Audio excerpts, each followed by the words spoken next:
Hi കൂട്ടുകാർ, അസ്സലാമു അലൈക്കും വറഹ്മത്തുള്ളാഹി തആല വബറകാതുഹു. 5ാം ക്ലാസ് ഇംഗ്ലീഷ് മീഡിയം സ്കൂൾ മദ്രസയിലെ അഹ്കാമു തജ്വീദിലെ അദ്ദറസു ഹാമിസ് 5ാമത്തെ പാഠവുമായിട്ടാണ് ഇന്ന് വന്നിരിക്കുന്നത്. നമുക്ക് പാഠത്തിലേക്ക് കടക്കാം. ബിസ്മില്ലാഹിർ റഹ്മാനിർ റഹീം. അൽ വഖ്ഫു അലാ മുനവ്വൻ. എന്താണ് വഖഫ് ചെയ്യുന്നത്? അസ്ലിയായ മദ് കൊണ്ട് വഖഫ് ചെയ്യുന്നതിനെ കുറിച്ചിട്ടാണ് നമ്മൾ ഈ പാഠത്തിൽ പഠിക്കുന്നത്. നമുക്ക് പാഠത്തിലേക്ക് കടക്കാം. ബിസ്മില്ലാഹിർ റഹ്മാനിർ റഹീം. അപ്പോൾ ഇവിടെ കുറച്ച് ആയത്തുകൾ തന്നിട്ടുണ്ട്. അപ്പോൾ അതിൻ്റെ അവസാനത്തിൽ വഖഫ് വരുന്നുണ്ട്.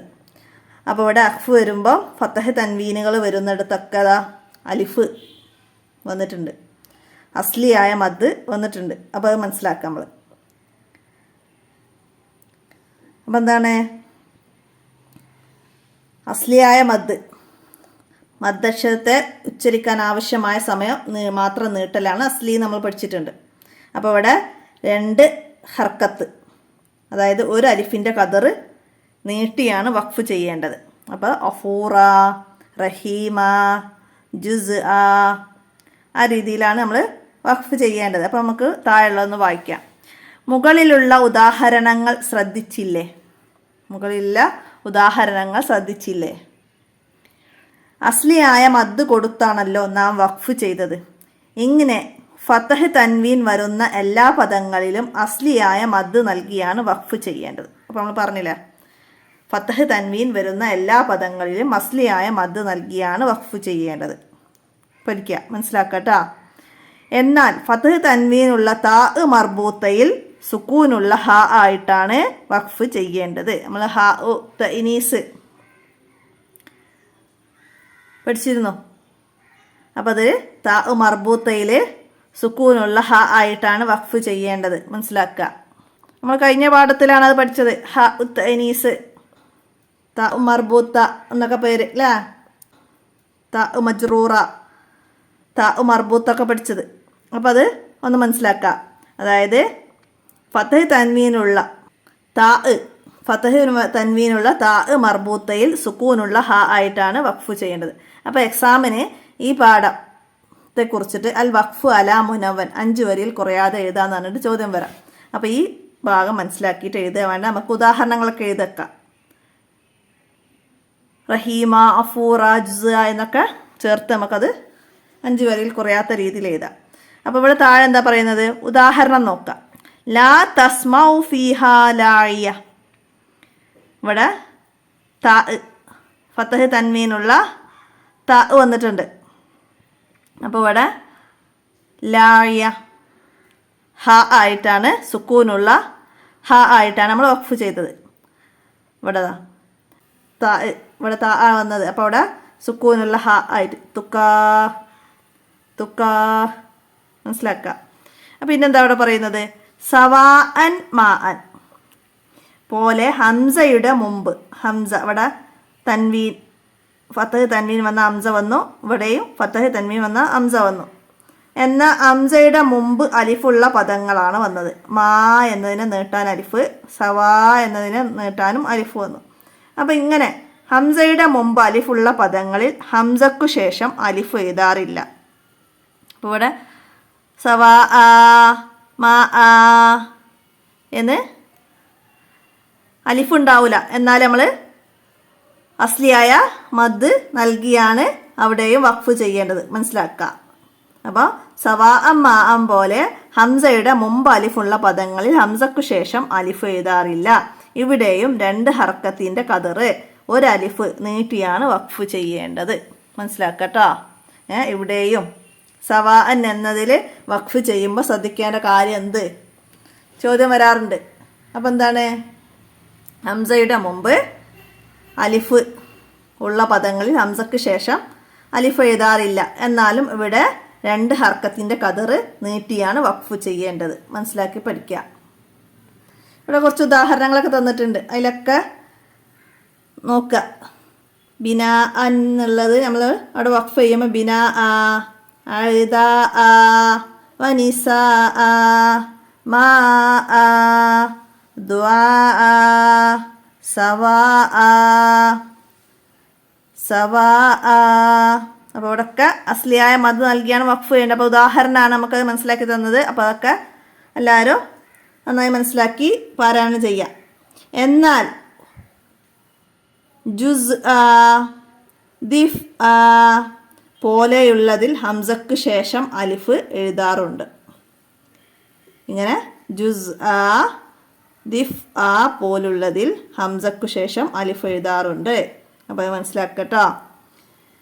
ഹംസക്ക് ശേഷം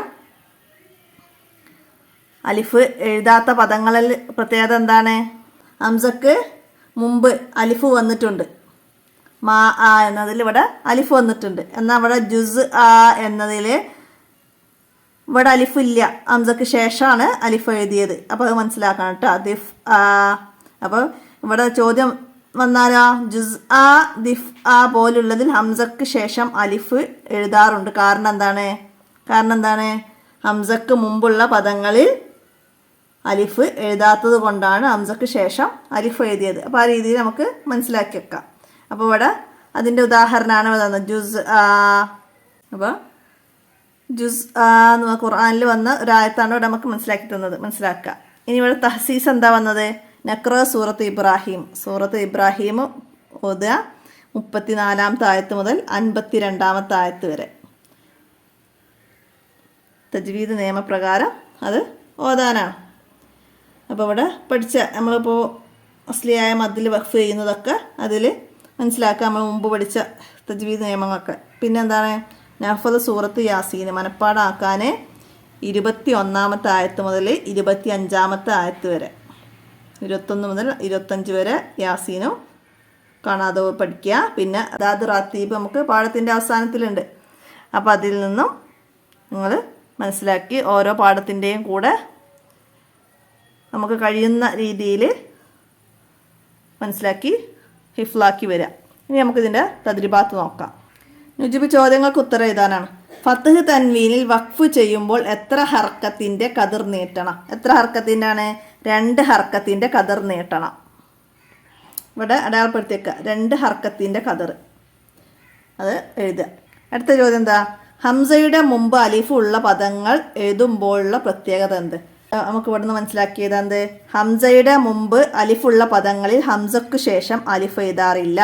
ഉദാഹരണം സവാഅൻ മാഅൻ പോലെ. മനസ്സിലാക്കുക.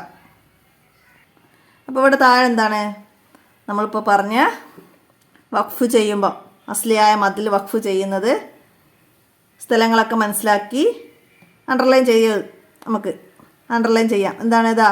മിഹാദ, ഔതാദ, അസ്വാജ, സുബാത്ത, ലിബാസ, മാഷ, ഷിദാദ, വഹാജ, സജ്ജാജ, വനബാത്ത, അൽഫാഫ, മീക്കാത്ത. അപ്പോൾ ഇവിടെയൊക്കെ അങ്ങനെ വഖഫ് ചെയ്യുമ്പോൾ അത് വരുന്നുണ്ട്.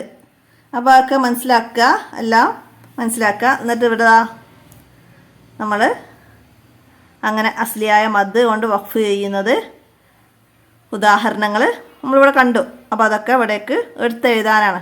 കിതാബ, മനസ്സിലായില്ലേ?